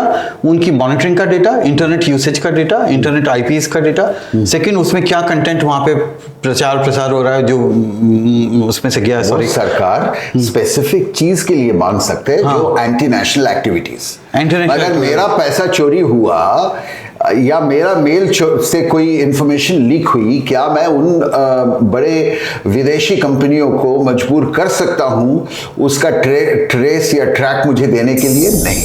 नहीं आज के, क्योंकि एक इंटरनेशनल कन्वेंशन अभी तक कोई इस तरह का नहीं आया है। बुडापेस्ट के अंदर एक कन्वेंशन हुआ था कि एक सबको इकट्ठा होना चाहिए, बट अभी ऐसा कोई कोऑर्डिनेशन सेंटर नहीं बना हुआ है। आपने देखा होगा रिसेंटली अभी जो केस हुए थे जहां पे हम दिल्ली के अंदर बहुत सारे ईमेल्स, थ्रेटनिंग ईमेल्स आए थे। अब वो जब ईमेल को ट्रेस किया गया तो पता लगा कोई कहीं किसी सर्वर में मिला, कोई किसी सर्वर में मिला, लेकिन वो लोग पकड़ में नहीं आ पाए जो इंटरनेशनली मैनेज हो रहे थे। कुछ लोगों ने इंडिया में शरारत करी, वो तो पकड़ लिए गए, लेकिन जो इंटरनेशनल थे वो नहीं पकड़े। और इंटरनेशनली थ्रेटनिंग ईमेल्स भेजना या पैसा वसूली ईमेल भेजना अब आम हो गया है, क्योंकि बहुत सारे ऑपरेटर्स आ गए। साइबर क्राइम खत्म कैसे होगी अगर कंट्रोल का कोई मैकेनिज्म सरकार के पास ना हो? जो आपके हाथ में है आम नागरिक के, वो तो आप अपने लेवल पे कर सकते हैं, जिसके लिए हम प्रिवेंशन जिसे बोलते हैं। लेकिन जब इस तरह का क्राइम हो जाता है तो बड़ा मुश्किल हो जाता है इंटरनेशनली उसको मैनेज कर पाना। अभी क्या कर रहे हैं, जहां जहां साइबर क्राइम्स इतने ज्यादा निकल रहे आ रहे हैं, तो जैसे भारत सरकार उन सरकारों के साथ बात कर रही है कि हम आएंगे तो आप एक्स्ट्रा डिटेक्ट भी वहां से करें हमारे जो साइबर क्रिमिनल्स हैं।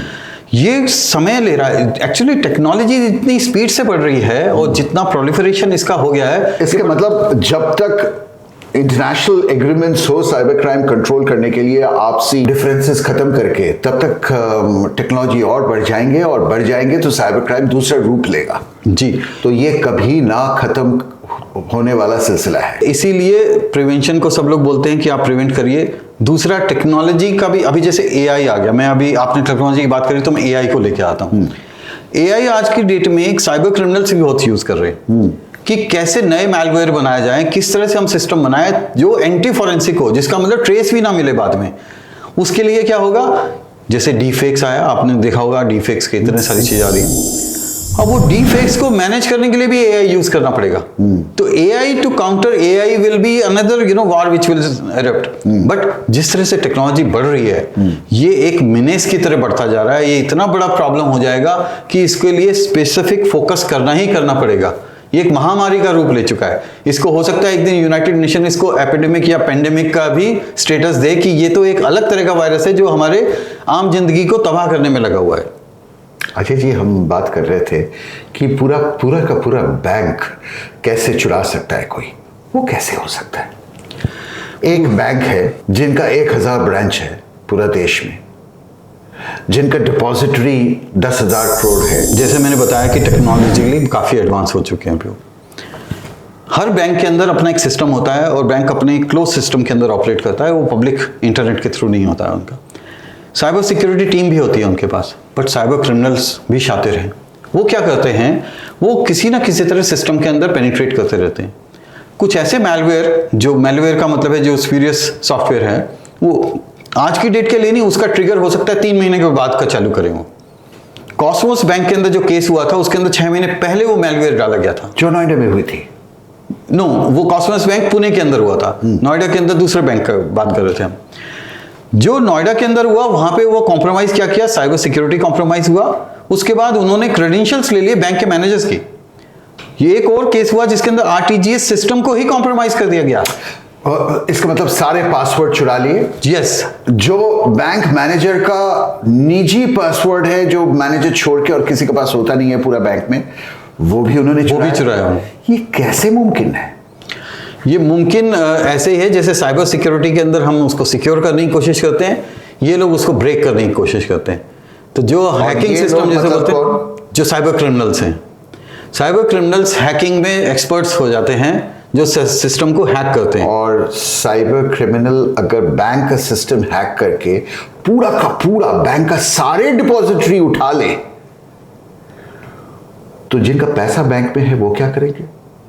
क्योंकि वो आपकी गलती से नहीं गया है, तो आरबीआई के पॉइंट ऑफ व्यू से आपका पैसा सरकार भरपाई करेगी। बट अगर पैसे कभी वापस नहीं लौट पाएंगे, डिपेंड करता है कि इन्वेस्टिगेशन किस लेवल पे जा रहा है, वो गया कहाँ। अगर कोई बैंक चुराता है बैंक पे बिना घुस के, बिना बंदूक ताक के, तो वो पैसा कहाँ लेके वो जा रहे हैं? सो नॉर्मली उसको क्रिप्टो करेंसी के थ्रू ट्रेड किया जाता है। सिस्टम में से पैसे उठाते हैं, उसके बाद उसको क्रिप्टो करेंसी में कन्वर्ट किया जाता है। क्रिप्टो करेंसी के अंदर चूंकि वो ब्लॉकचेन बेस्ड होता है, उसकी ट्रेसेबिलिटी बड़ा मुश्किल हो जाती है कि पैसा गया कहाँ वहां से। तो एक बार ही बाहर आया मगर बैंक के पास तो फिजिकल पैसा पड़ा हुआ है। जो नोट है आपका, वो बैंक कहाँ रखते हैं? वो तो सेफ है, बट जो ट्रांजैक्शन है वो तो हो गया ना। क्या मानोगे आप, पैसा वही का वही है और पैसा चला गया, बट खाते में नहीं है। खाते में नहीं है, तो इसको कैसे चोरी मानोगे? चोरी पैसा तो है, 10,000 करोड़ बैंक के पास फिजिकल पैसा अलग अलग ब्रांच में पड़ा हुआ है। कुछ उनका सेंट्रल रिजर्व जहां है वहां पड़ा हुआ है, खाते में नहीं है। तो वो चोरी कैसे हुई? क्यों मानेंगे बैंक की मेरा पैसा चोरी हो गया? मैं आपको समझाता हूं। बैंक तो उठ के कह सकते हैं मेरा पैसा मेरा पास है, खाते में नहीं है, कोई बात नहीं। जब वो पैसा एक जगह, मान लीजिए फिजिकल पैसा की बात करें, एक जगह हमने सेफ कस्टडी में रखा हुआ है, उसके बाद बाकी सब ट्रांजैक्शन डिजिटल हो रहा है यहाँ से। आपने जब डिजिटली वहां से किया, तो आप जब मान लीजिए आपके पास मैं पैसे भेजता हूं, तो मैं तो नोट्स नहीं भेजता ना आपके पास, आपके अकाउंट में पैसा भेजता हूं ना। आप अपने बैंक से लेते हैं पैसा, मेरे बैंक से तो नहीं लेते ना आप पैसा। मेरे बैंक के पास से ट्रांसफर हुआ, वहां से डिजिटली ट्रांसफर हो गया।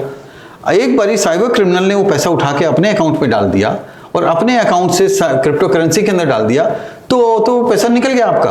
तो वो नोट लेके क्या करेंगे बैंक? 10,000 करोड़ जो पड़ा हुआ है, वो नोट की कीमत कैसे हो जाएगी? क्या तो करेंगे? इलेक्ट्रॉनिकली तो पैसा ट्रांसफर हो गया, तो नोट का क्या होगा? नोट है कि नोट का कुछ नहीं हुआ। नोट का ट्रांजैक्शन तो होता ही नहीं है कहीं पे। तो वो फिजिकल नोट क्या होगा, कहां जाएगा? अभी क्या उसका गिनती में उसको रखा जाएगा सिस्टम का? आरबीआई का रिजर्व में वो जाएगा, क्या होगा? ये आप गजब का कहानी कह रहे हैं।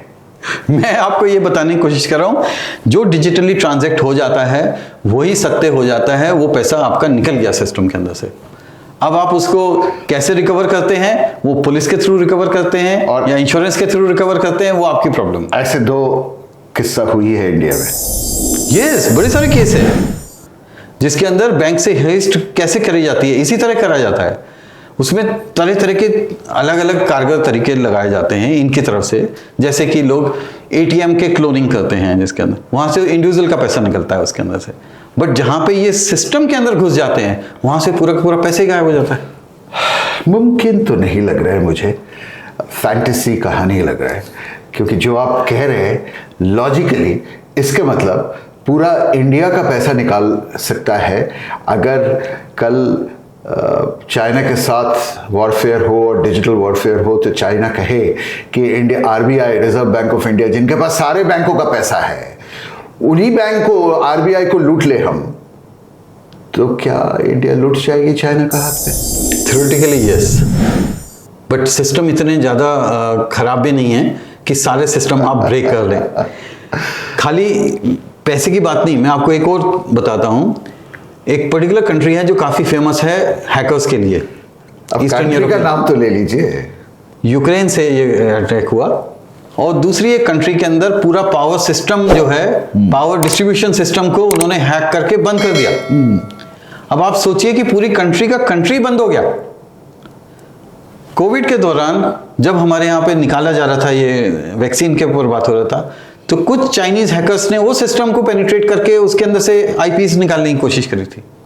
तो सिर्फ चुराना पैसे का नहीं है, यहाँ तो सिस्टम्स को ही चुराने की कोशिश करी जा रही है पूरे के पूरे।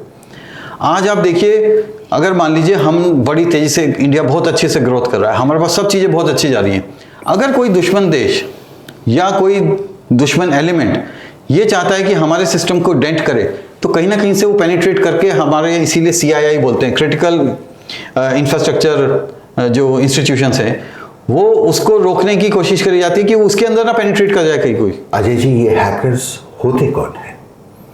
ये हमारे और आपके जैसे ही लोग होते हैं। आईटीएंस हो सकते हैं, नॉन आईटीएंस भी हो सकते हैं। मजेदार बात यह है कि जो बड़े बड़े हैक्स हुए हैं वो 14 से 18 साल के बच्चों ने करे हैं। वो तो इंजीनियरिंग नहीं पढ़े होंगे।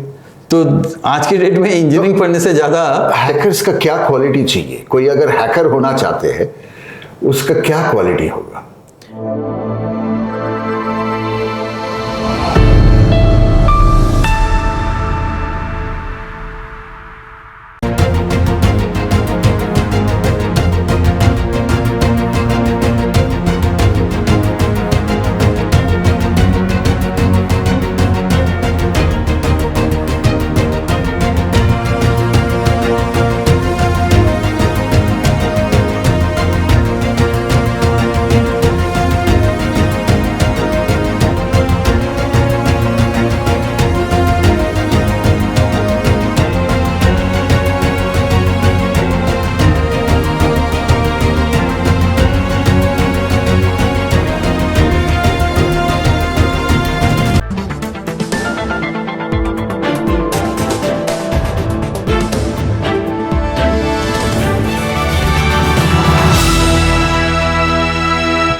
हैकर्स का क्या क्वालिटी चाहिए? कोई अगर हैकर होना चाहते हैं, उसका क्या क्वालिटी होगा?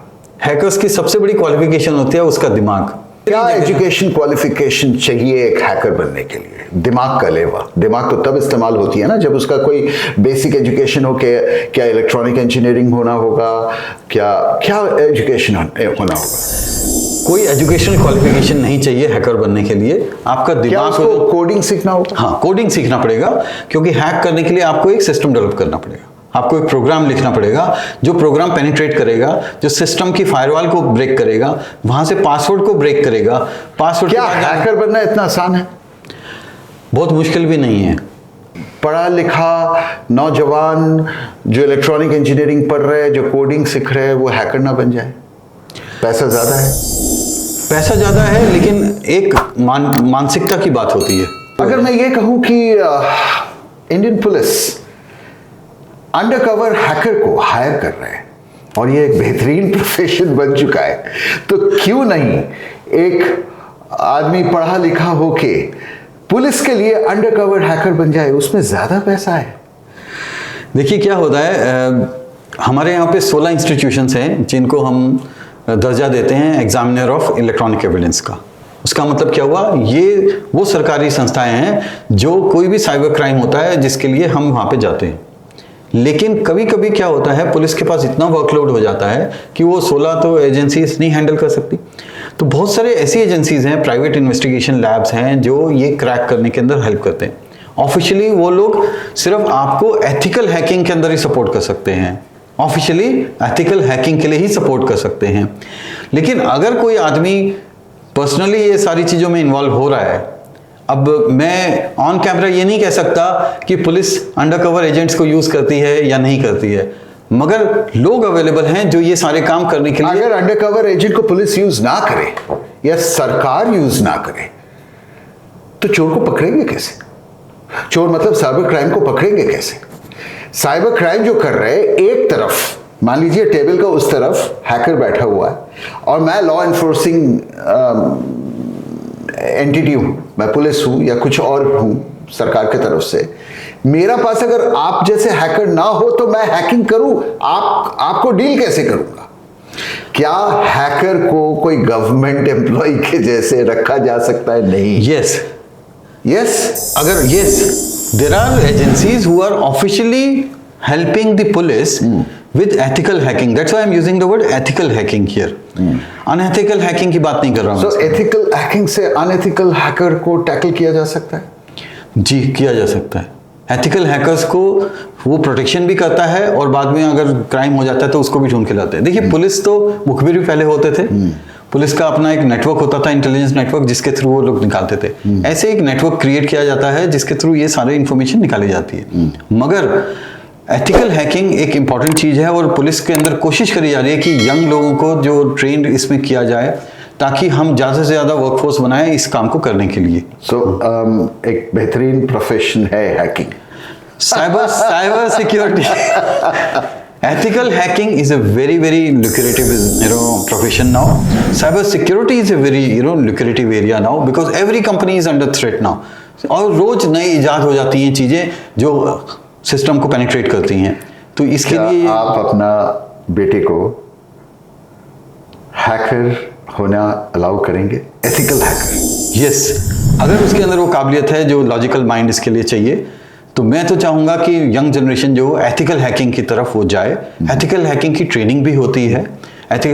अब इसमें प्रॉब्लम कहाँ पे आ सकती है कि वो एथिकल हैकर अनएथिकल कब बन जाएगा वो पता नहीं लगेगा। फाइन लाइन है, फाइन लाइन है उसके अंदर कि एथिकल क्या है, अनएथिकल क्या है। क्या ये इंडियन लॉ डिफाइन किया है किसको एथिकल कहते हैं, किसको अनएथिकल कहते हैं? जब वो पुलिस की तरफ होते हैं हर किस्म का चीज एथिकल हो जाती है, क्योंकि तब आप किसी का अकाउंट में घुस के ये पता करने का कोशिश कर रहे हो कि वो किससे पैसे लिए, किससे बात की, तो वो एथिकल है क्योंकि पुलिस बोल रहे हैं। बट वो एक दायरे के अंदर कर रहा है। जैसे कि मैं आपको बताता हूं, अगर मान लीजिए कोई एक आम आदमी पकड़ा जाता है और उसका मोबाइल, आपके पास जो मोबाइल है, हाँ, पुलिस उससे बोलती है कि अपना पासवर्ड दीजिए, तो लीगल उसके पास राइट है कि वो अपना पासवर्ड नहीं देगा। जैसे अरविंद केजरीवाल ने नहीं दिया था, वो उनका लीगल राइट है। हाँ, मगर वो अरविंद केजरीवाल थे बोल के वो लीगल राइट एक्सरसाइज कर पाए। क्या आप और हम कर पाएंगे? 2 थप्पड़ मारेगा पुलिस मुझे और ले लेगा पासवर्ड मुझसे।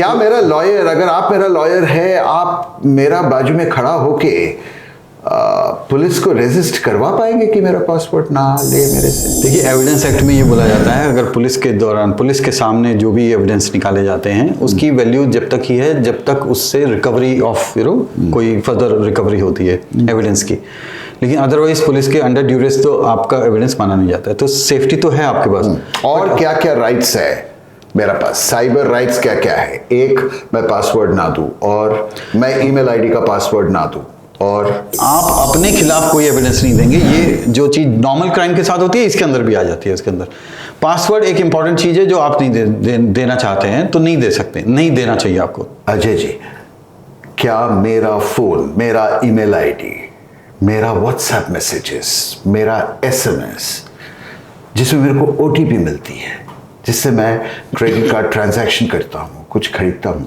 या जिसमें मेरा बिजनेस रिलेटेड सारे पर्सनल मैसेजेस स्टोर्ड हैं, क्या ये चुराया जा सकता है मेरे से आसानी से? बहुत आसानी से। और उसके लिए सबसे पहले हम खुद जिम्मेदार हैं। जितनी भी हम ऐप्स डाउनलोड करते हैं हम उसमें सब एक्सेस दे देते हैं। आपने देखा होगा कि आप ये कहते हैं कि इसका एसएमएस आए तो सिस्टम अपने आप रीड कर ले। ऐसा मैलवेयर भी उसके साथ आ सकता है किसी ऐप के साथ, जो सिस्टम को खाली रीड नहीं कर रहा है, वो ट्रांसमिट आउट भी कर रहा है उसके पास। तो सपोज व्हाट्सएप के लिए आपको क्या चाहिए हैक करने के लिए? आपको नंबर चाहिए, फ़ोन नंबर, और उसके बाद जो ओटीपी आएगा वो चाहिए खाली। तो मान लीजिए मैं आपका सिस्टम को हैक करना चाहता हूँ, तो व्हाट्सएप को हैक करना चाहता हूँ, मैं क्या करूँगा, एक मैं मैलवेयर सिस्टम के अंदर भेजूंगा आपके पास। कोई ऐसी फाइल किसी भी तौर पे जा सकती है, वो आपने वो फाइल ओपन करी, वो सीधा सिस्टम के अंदर आपके बैठ गया। अब वो मेरे ऊपर ट्रांसमिट कर रहा है सारी चीज़ें। मैंने यहाँ से आपका नंबर अपने सिस्टम में डाला, अपने फ़ोन में डाला, और उसके बाद उसने कहा कि ओटीपी दीजिए व्हाट्सएप सेटअप करने के लिए। मैंने ओटीपी, वहाँ से आपके पास ओटीपी आएगा, ओटीपी क्लोन होके मेरे पास आ रहा है यहाँ पे। मैंने उसके अंदर डाला, मेरे पास तो व्हाट्सएप सारा आ गया। व्हाट्सएप सिक्योर्ड है अपने आप में, बट जब मेरा ओटीपी आ गया, जब मैंने ही दे दिया एक तरह से, तो अगर इतना आसान है तो सारे ओटीपी किसी के पास पहुंच रहा होगा। मैं जो भी ट्रांजैक्शन जीएसटी का कर रहा हूँ वो तो ओटीपी में जीएसटी का ट्रांजैक्शन होती है। मैं कुछ भी खरीद रहा हूँ वो ओटीपी में, मैं अमेज़न से खरीद रहा हूँ, तो ये तो बहुत आम है। फिर तो सारे पैसा रातों रात निकल जाएगा, मेरा पूरा मैसेजेस कोई पढ़ लेंगे, मेरा बिजनेस का कोई प्राइवेसी नहीं रहेगा। तो उसके लिए सबसे पहले खुद को जागरूक करना पड़ेगा। क्या करना होगा? सबसे पहले कि कोई भी ऐप बिना आप सोचे समझे डाउनलोड मत करिए। जितनी भी चाइनीज़ ऐप, जिसे बोलते हैं चाइनीज़ ऐप, हमने रोक दिया इंडिया ने, या इस तरह की कोई भी ऐप जो आपको लगता हो कि संदिग्ध है, उसको कभी डाउनलोड मत कीजिए। कैसे लगेगा? हम आमतौर पे खरीदारी का ऐप डाउनलोड करते हैं, बेसिक जो नीड्स है हमारा, मैप माई इंडिया या इस किस्म का ऐप डाउनलोड करते हैं। सैकड़ों ऐप है जो नीड बेस्ड ऐप्स है, जो जाना माना ऐप है। क्या वहां से भी मैलवेयर के थ्रू मेरा व्हाट्सएप चैट किसी के पास पहुंच सकता है? देखिए, ये कंपनियां लेजिट कंपनियां हैं, ये कभी नहीं करती हैं। ये लोग साइबर क्रिमिनल बड़े स्मार्ट होते हैं। वो क्या करते हैं, वो आपकी साइकी के ऊपर जाते हैं, आपकी ग्रीड के ऊपर जाते हैं, आपके फियर के ऊपर जाते हैं। वो इस तरह का आपके पास आएगा कि इस पैसा डबल करने का देखिए, आसान लोन ले लीजिए, आपको ये, या जैसे पॉर्न मटेरियल आएगा उसके अंदर कि ये देखिए इसमें क्या हुआ। आप जब उसके अंदर जाते हैं वहाँ पे मैलवेयर बैठा होता है।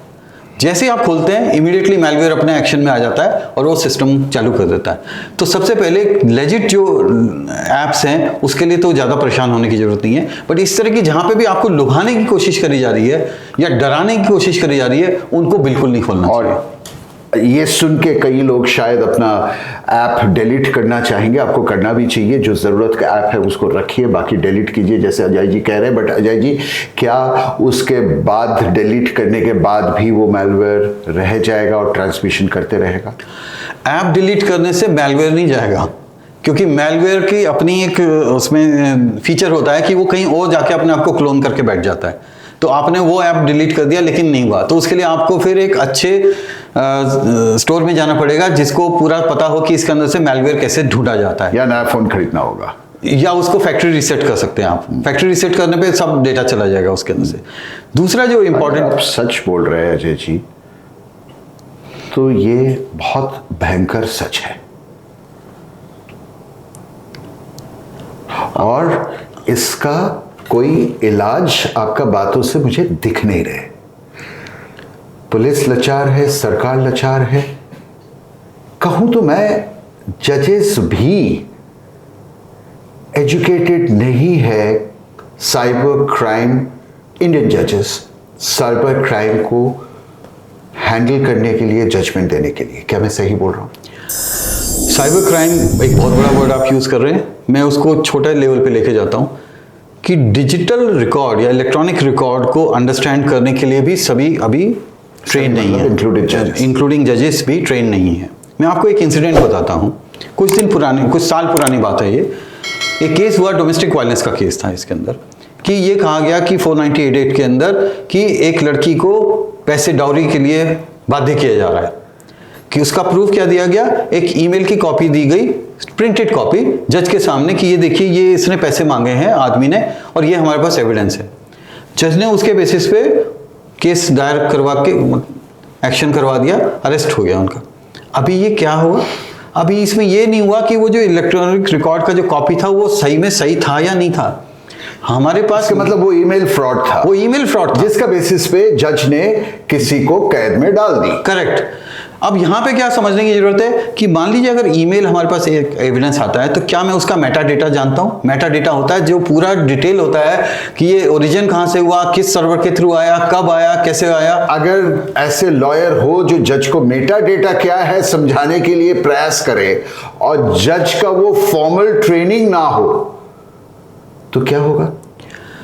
ऑब्वियसली फॉर्मल ट्रेनिंग जरूरी है, मतलब इसमें तो कोई दो राय नहीं है कि हमारा, अगर आप जैसे आज आपने जितने प्रश्न मुझसे करे, इसमें हम आम जनता की एजुकेशन की बात कर रहे हैं, उसके बाद हम पुलिस के एजुकेशन की बात कर रहे हैं, फिर उसके बाद हम वकील की एजुकेशन की बात कर रहे हैं और फिर उसके बाद जजेस की बात, क्योंकि जजेस की एजुकेशन होगी हाँ, तो फिर लॉयर्स का भी होने लगेगा, लॉयर्स का होगा तो पुलिस भी अपने को सही रास्ते पे ले जाएगा, एजुकेशन लेंगे।